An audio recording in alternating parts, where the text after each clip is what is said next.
At independence in 1960, Nigeria already had autonomous regions that were generating their own resources: the Western region, the Northern region, and the Eastern region.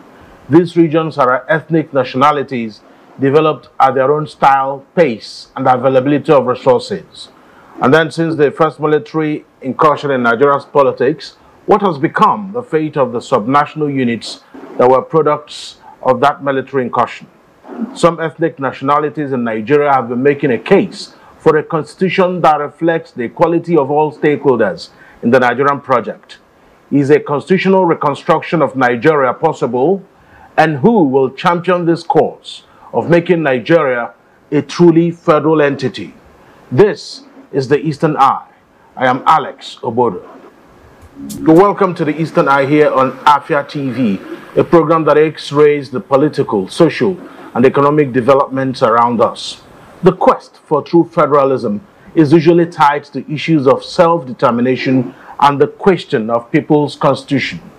But what happens when some ethnic nationalities are held down against their will by a constitution that they have no hand in crafting?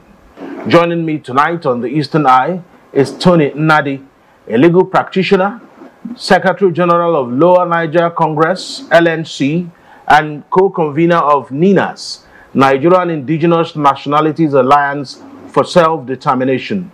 He graciously joins me tonight from Lagos, Nigeria. Thank you so much, Tony Nnadi, for joining me tonight on the Eastern Eye. Thank you, sir. All right, so... Thanks for having me. All right, so I guess that the first question will be, because people usually hear this talk about self-determination, and why is it important for maybe people like the Igbo nation? People talk about self-determination. Why is it important? Self-determination is simply what it says. The right to decide how you live in your space. And in the case of Nigeria, and particularly the Eastern Nigeria as we know it, it is the question of how, in what formation do you want to operate? Do you want to operate as a single entity, or you want to cooperate with your neighbors in the contiguous zone? And it's just a matter of the degree to which you control your environment, your life, your affairs, your everything around you. And so when it comes to constitutional arrangements, it is your sovereignty that dictates that you can be by yourself in your space. And if you wish to be in union with anybody, that sovereignty gives you the exclusive right to determine who you federate with and what degree of autonomy you will have in that space. That's simply what it means. Okay, so... self-determination was the reason the Biafra, the Eastern Nigeria of 1967 had to go to war because their sovereignty was hijacked and they were supposed to now kneel down and obey. And so that's how it became war. We have not come out of that war to this day because those who confiscated our sovereignty are still holding it, getting to us, killing us, holding on to our assets, economic assets, and all the right to work those assets. Okay, I mean, it's a good thing we've set that aside. And for a lot of people watching this program, they always hear federation and confederation. For a lot of people in Nigeria, they've been hearing the word federation. But sometimes people also throw up the word confederation. And you know, that when the war was on, or shortly before the war started, I guess, in between, you had what they call the Aburi Accord. So talk to us about what the difference between federation and confederation is about. Yes, federation and confederation are different degrees of autonomy. They are the same except for the degree of autonomy each of them offers. A federation, if we were to put it in terms of percentage, you could say that a federation is a situation where you control no less than 60% of your affairs. What does that mean? Like in Nigeria of today, where there are 68 items on the exclusive list, where your electricity is waiting for somebody in Abuja to get it, your security is in the hands of somebody who does not wish you well. Your infrastructure, roads, railways, ports, even things like election, all those things are today in the unitary constitution of Nigeria bunched into the exclusive list that is in the hands of the federal government to do. But in a federation, it's not supposed to be so. A federation is where you are in control of those things that directly affect your daily living. You could then have some cooperation with others in that federation. A confederation offers a higher degree of autonomy, like we have Germany, France, Portugal, Spain doing their European Union today. They are in control of no less than 80% of all of what they do. The only thing they do in common is probably common currency, common telecommunication arrangements and such things. But every other thing, their electricity, their security, their elections, and all the other things are with them. So federation is a federation is a union of constitutions, a union of sovereignties. A confederation is also a union of constitutions, a union of sovereignty. The only thing is that in federation, you have less autonomy than you have in a confederation. There's more autonomy in a confederation. All right. So let's get into another leg of this. Let's go back to the issue of yes. At the time that the Biafra struggle started, was the Biafra Republic seeking self-determination? Yes. And again, how did the agreement for the ethnic nations of Biafra Republic come about? Yes, they were simply seeking self-determination because the Nigerian Federation that was agreed in 1959 at Lancaster House had been toppled, and the carcass, was hijacked by, an invading force, the Caliphate, aided by some local collaborators, the Southwest, renegade elements from the Yoruba flag and the coastal areas of the East joined them in that alliance of 1967 against the Eastern region. And it came to where the lives, people were being killed. Eastern region, the government and people of the Eastern region had to consult to decide whether to remain and get killed or to fight to be free of that invasion, that occupation force that was coming against them, because a genocide had been launched against them. And that consultation was thorough. Ojukwu, as the governor, military governor of the East, had gone around to meet with the leaders of thought, and eventually they converged in what they call the consultative assembly, Eastern Nigeria Consultative Assembly. They considered all the options, and they realized that they agreed that it was time to draw a line so that the killings will not be brought into the Eastern region, because Easterners were being killed all across the north and part of the Western Nigeria. So it was an agreement amongst the constituent components of Eastern region of the time. The Igbo, the Ogoni, the Anang, the Efik, the Ijaw, and it was actually an Ijaw man called Opigo, Frank Opigo, that proposed the adoption of that name, of course, having consulted with his own the leaders, of course, in their own part, because the something that was going to become a war. They wanted the world. They wanted to have a sense of belonging in the matter.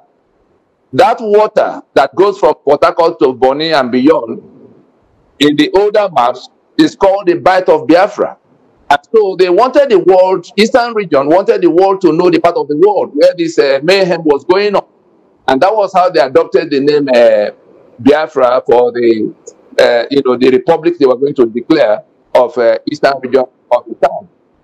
The rest is, as they say, history. They tried for 3 years, and they are aided by Britain and its allies from all over the place, beat them down, and that's what we have. We are still in that youth against our will. Nobody has asked us whether we are happy come to that union to this moment.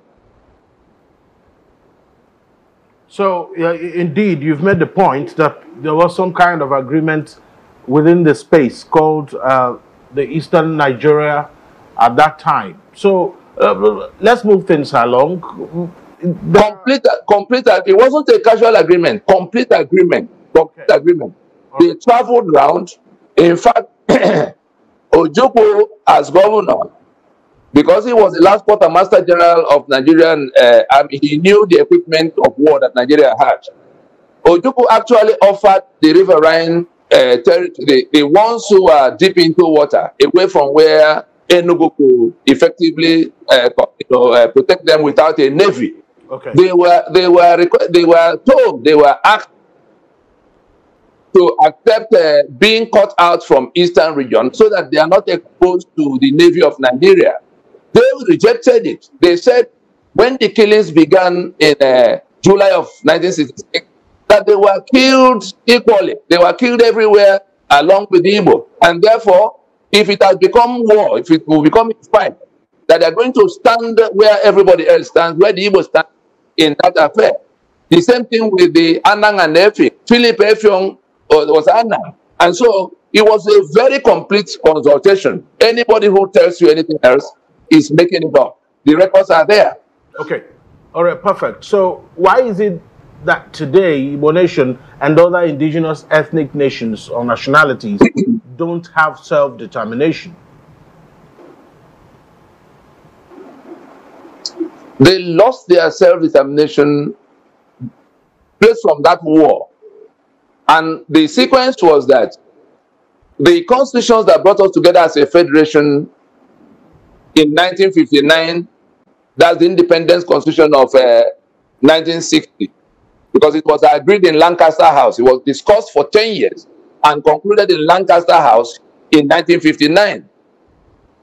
It was three federating regions, the Eastern region, the Northern region, and the Western region of the time. By 1963, the Western region was split in two, and there was the Midwestern region that joined. So it then became a federation of 4 federating units and the federal government, which was the product of those 4 regions. They mandated a union office. The government of the federation, that's the federal government, is the union office set up by those 4 regions. And each of them had their constitutions. Apart from the federal constitution, they distilled and donated all the power it will have.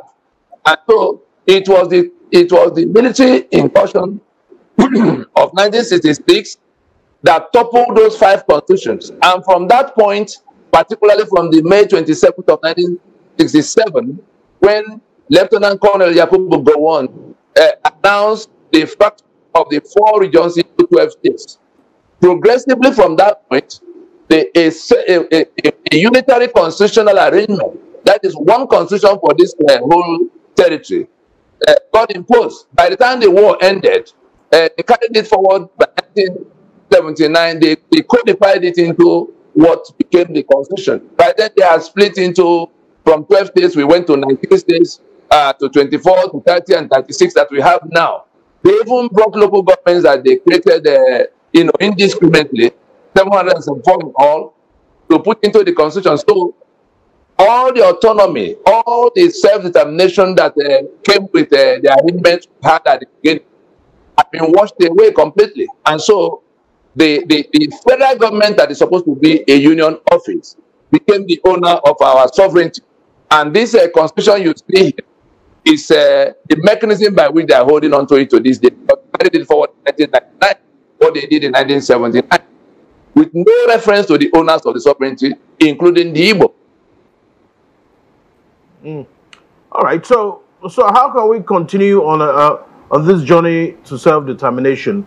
What has been done so far? Because at the end of the day, if the constitution you just showed is not written by all those that are making up the federation, as it were, so how do you then get to the point where everyone determines what happens to him and his space? Yes, that's precisely the undertaking of NINAS. That's precisely the undertaking of NINAS. Right from the point in 1999 when this constitution was imposed, the same conveners and the arrowheads of NADECO went on to call a meeting of the peoples of Nigeria. That's the owners of the sovereignties that are conscripted into the Nigerian Union, so that we can, amongst ourselves, work out what will be the constitution by which we return to the democracy that has been suspended for a long time. Yes, and it was Mr. Nadi, if you can hear me. Yes, sir. Just pardon me. You will get into that thought, I can hear you. But we need to take a quick break. We will take a quick break. When we come back, you tell me. Right. You make that point in full, so I don't interrupt you when you are already in top gear. We'll take a break here on the Eastern Eye. When we come back, I think Tony Nadi, all the way from Lagos, telling us about what to do to sort out self-determination. And again, whose constitution is this? The constitution that we currently have. Join us after the break. Welcome back to the Eastern Eye here on Afia TV. We are reaching you live from Enugu, Southeast Nigeria, with me, Alex Obodo, and I still have graciously joining us from Lagos, Tony Nadi. So we're talking about the issue of self-determination and what has been done so far. Are the ethnic nationalities coming together to have a discussion about this? What's going on? Yes, there's a discussion that even the global community is fully aware of, the government of Nigeria fully aware of, because we consulted right from that 1999 that this constitution was imposed by General Solomon Baka and his confederates. We decided that first we tried to get the government of Obasanjo to organize what will become the meeting of the people that will become constitution. I'm sure you heard about the campaign for sovereign conference and all of that.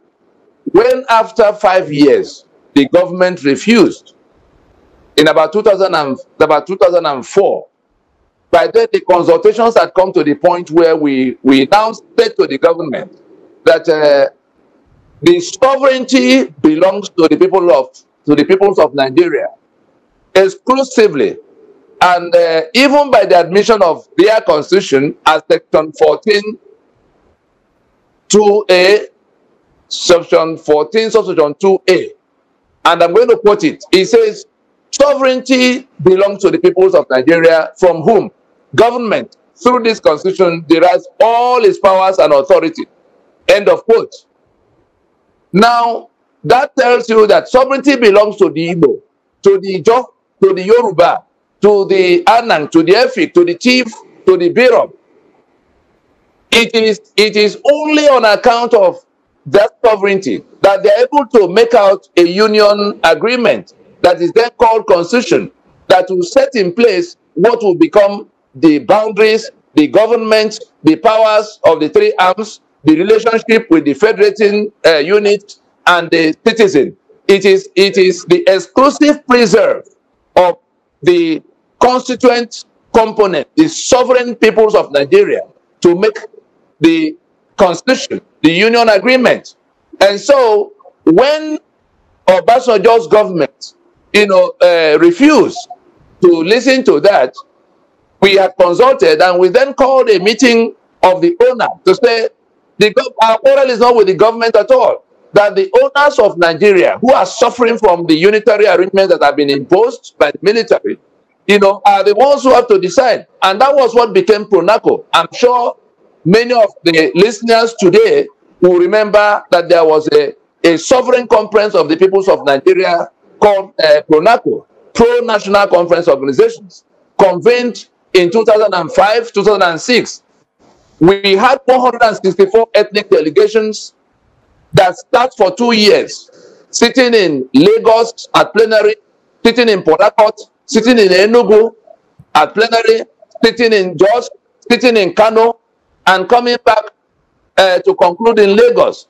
The the United States sent an observer mission to that conference. European Union sent an observer mission to the conference.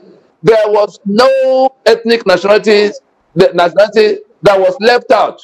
We went to them and they came to the conference, including the Fulani. The Yoruba came as Yoruba, the Ijo came as Ijo, the Igbo came as Igbo. The Buhari, that is the last president of Nigeria, Muhammad Buhari, was part of the Fulani delegation that came to that meeting.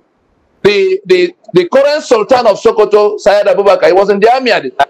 He was part of this Fulani delegation that came to that meeting. And all the groups that were armed, all the groups who had become so fed up with what Nigeria was doing to carry arms, Asari was, Niger Delta Volunteer Force, Ghanaian OPC, and then Ralph Wazirike and the Masob he had set up at the time. We were able to persuade them, something the government could not do. We were able to persuade them to please put their arms aside and come to this all-inclusive meeting of the constituent components of Nigeria. So that if we agree, since it is our exclusive preserve to make a constitution, to make a union agreement, which we call constitution for ourselves, then let us see who will come as government to say that that cannot be the basis of union. And so, of course, Obasanjo, in his usual style, tried to threaten. He actually went on national broadcast to tell you the level of engagement, because we wrote letters to his government to say, we, the owners of these sovereignties that are confiscated and conscripted into Nigeria, are having this meeting. We have no quarrel with you, government. We will want you, so that we don't get into a head-on collision, we will want you to come, like South Africa did in 1990, to ease itself out of the apartheid bind. Obasanjo rejected that and went on national TV to say that if we insisted on carrying on with that conference, that it will be a treasonable action. Of course, when he saw the kind of delegates that began to turn up, you were going to arrest Nohoro, you were going to arrest Ojukwu, you were going to arrest Isiono, you were going to arrest Buhari, who was then leader of opposition, you were going to arrest Soyinka, you were going to arrest Achuzie, you were going to arrest Bolale Boniki, and all such people from across the country, many retired generals. And so Obasanjo was overwhelmed by the gathering of the peoples of Nigeria, and he dressed back. And so we carried on, and we were successful in distilling what would have been a federal constitution from that 2-year meeting. And the draft, I actually have a copy of what came out right here. Just one moment. No, I mean, I'm sure that... I'm sure we can see this. Okay. I'm sure we're seeing this now. This is, if you can read it, this was what came out of that initiative. Draft Constitution of the peoples of Nigeria. And you can see the ethnic nationalities clearly identified as the people who are coming to federate. I happen to have been secretary of the committee that drafted this constitution, and it was based on the positions, the drafts that were brought by the people. So it wasn't a casual event at all. And at the time we were supposed to now be working to how we process it into the constitution that will govern the union, we went to court as the first act in 2007 to say that the constitution, the one that they impose on us, cannot be basis of union, since it is a fraud, a forgery, something that we did not make, that claimed in its preamble that we, the people of the Federal Republic of Nigeria, having solemnly resolved to live in unity as one indivisible and indissoluble country, do hereby make and give unto ourselves the following constitution. That is the claim in the preamble to the 1999 constitution. So that's that claim. So that's falls flat. That's the grouse, because they are saying that the constitution was made. That's the crux of our ground. It was. They are saying it was made by. Yes, but when that's our ground. Yes. It wasn't. It wasn't even made by any. It was just this military, just like the British, just like the amalgamation of 1914, in which the British, by an order in council, which is a decree, enacted, and proclaimed on the 1st of January in 1914. That's how we came about this amalgamation of 1999, knocking together 36 states that were indiscriminately, the boundaries were set up by the military. I don't know what Imo State is. I don't know what Abia State is or River State. It's just the military by decree did all of that. And so we said, why don't we do what South Africa did with apartheid, to peacefully go to a meeting and formalize an agreement we can reach for how we can continue to cohabit. The union of 1914 was not our union. And so the same way, the union of 1999 has not been our union, because even for a matter of proof, because that was what we took to court in 2007, Decree number 24 of 1999, by which this constitution was brought into being, tells the story of how the constitution was made. Absalom Abaka telling that story. He says he formed a committee called Constitution Debating Committee that went around and talked to people, and those people told them that they wanted a return to 1979 constitutional arrangement.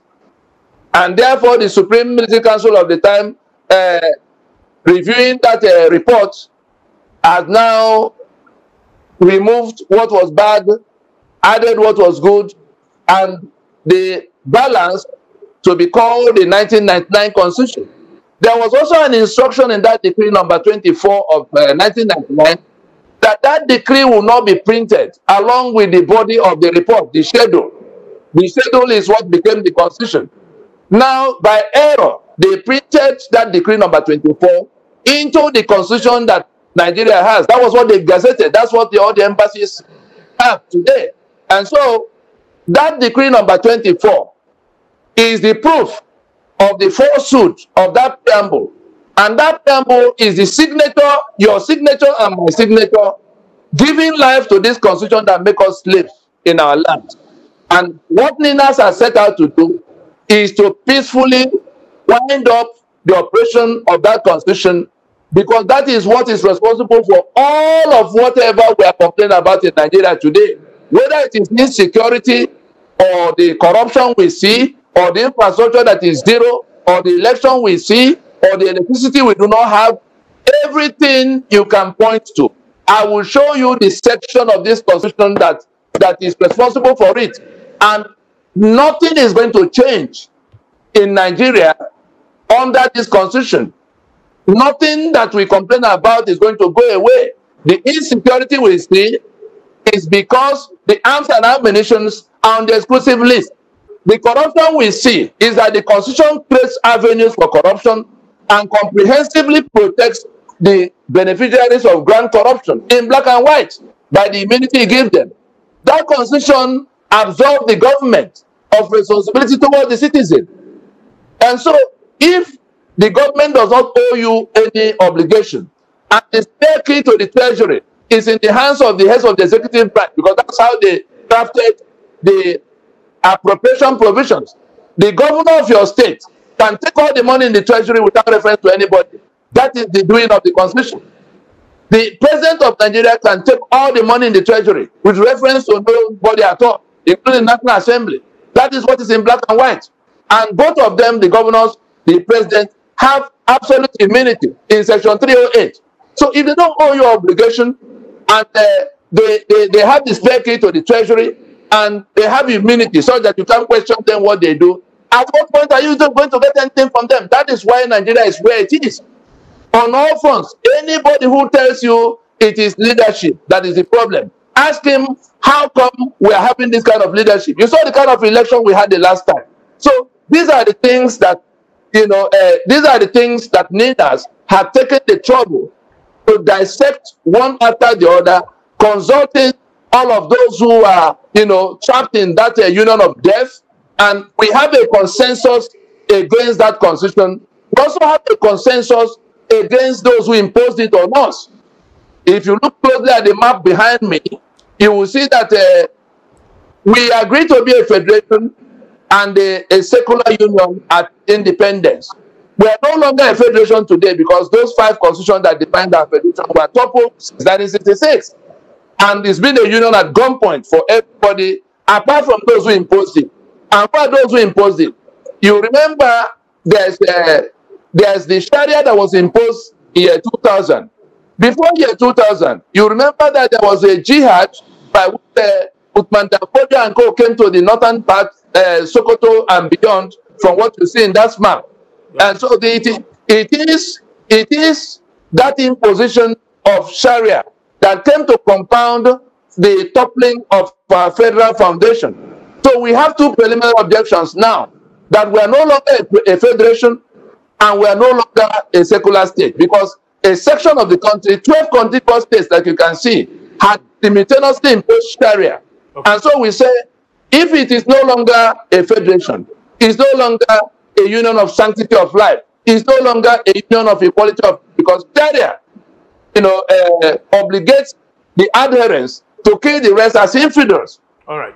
What kind of how am I supposed to submit myself into a union in which my competitors owe it a duty of faith to their God to kill me?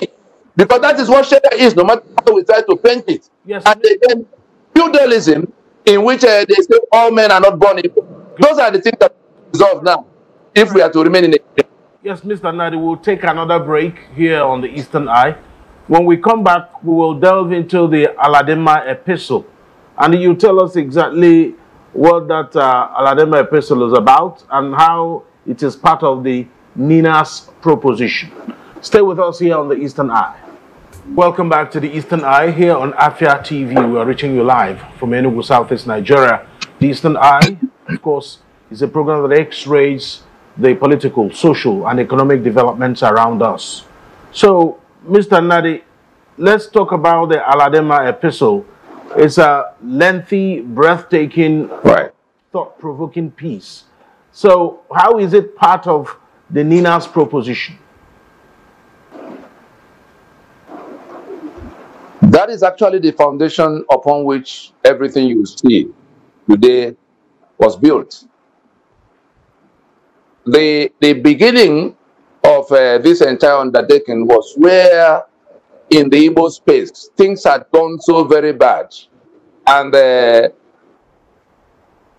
Wazurike and his compatriots began to say, it's better for us to go back to being Biafra, which they called Maso.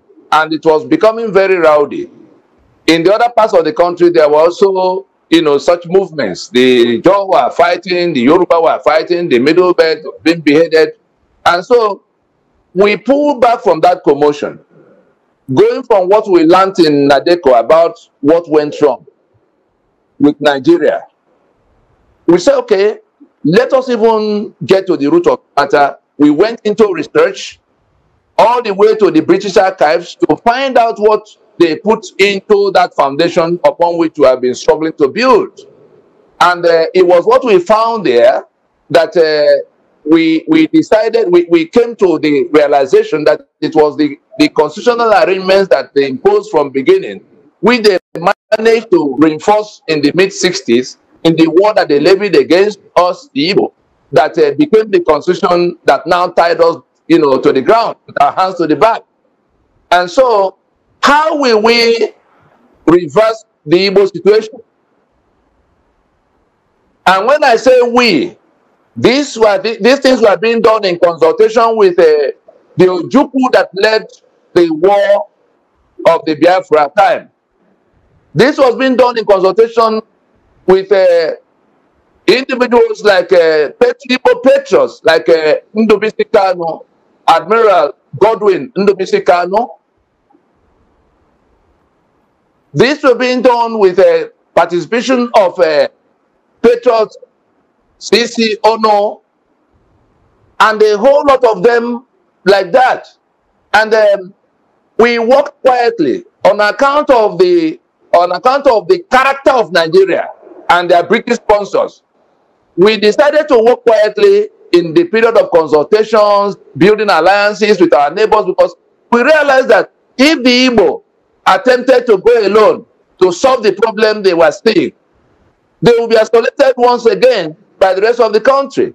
And so these other people were now in that same problem. The Ijaw were now in even more serious problem. The Anang, the Efik, the Ogoni, all of them in the former Eastern region were in the same problem. The same enemy was now tormenting them. Kensari had been hanged, Isaac Boro had been beaten down, Ijaw oil and gas assets now belong to Jigawa and Kano people, and everybody was fighting. So we said, instead of Igbo going alone, I don't know whether you can put up the map. There's one map, the map of the dot in circle, the yellow map that has a white dot in the eastern part. If you put it up to your viewers, you will then see what Nigeria did to beat down Eastern region in 1967. When they carved Nigeria into 12 states, that portion in white was the East Central state that remained after the Southeastern state and River State were removed or carved out into the states of their own. That Southeastern state is the Cross River and Akwa Ibom of today. That River State of 1967 is the Rivers and Bayelsa of today. And when you remove those four from what was Eastern region of the time, you then have this small circle that is 5 states of Imo, Abia, Anambra, Enugu, and Ebonyi today. And so it was in the attempt to be sure that we are not isolated and beaten down by the alliance of the rest of Nigeria once more, that we decided it was better to go as an alliance. Let us consult with those who are now crying with us, just like us. So we went from even Benin to the Midwest. You remember there was Asaba that was not part of Eastern region, but Akuzia was from the part, Nzogu was on the part. The massacre in Asaba was because they were Igbo. On the day of adversity, they become Igbo. On the day of sharing benefits, they become something else, according to the nomenclature of Nigeria. And so we put aside every name Nigeria called everybody, and we went to talk to the owners of the sovereignty. There's the other map too, the map of 1885 that you have, so that you could see who and who were in that Eastern region, who and who were in that Midwestern region. You will see that the Igbo, straddles the River Niger onto the side that was Midwest. We went to Ijaw as Ijaw, Ogoni as Ogoni, Anang as Anang, Efik as Efik. We went beyond the eastern side to the Yoruba side. From Owo to Akure to Ibadan, back to Lagos, everywhere Yoruba thought leaders to say, gentlemen, this is what we are trapped in now. As they kill us, they kill you. As they seize our economic assets, they seize our economic assets. And this is the constitution by which they are doing it. Can't we all do something together to topple that bad arrangement like the people who toppled apartheid in South Africa did? We went to the Middle Belt and did the same. The Chief, the Berom, the Juku, the Doma, and all of those who are being slaughtered today, house to house. It took us 7 years, no less than 6 years. It was when we had done all of that, and when we had gone to Pronaco, and when we had gone to court in 2007 to challenge the legitimacy of this forgery, that we came down to having to find a point at which we began to talk to our people in the manner that the enemy can no longer stop. And so by 2012, then Jonathan had emerged as president, and Jonathan had graciously engaged this proposition of what we could do with Nigeria. And it became the conference, eventually became the conference of 2014. But in between, it had become, because Jonathan was approaching the matter totally differently from how Obasanjo did.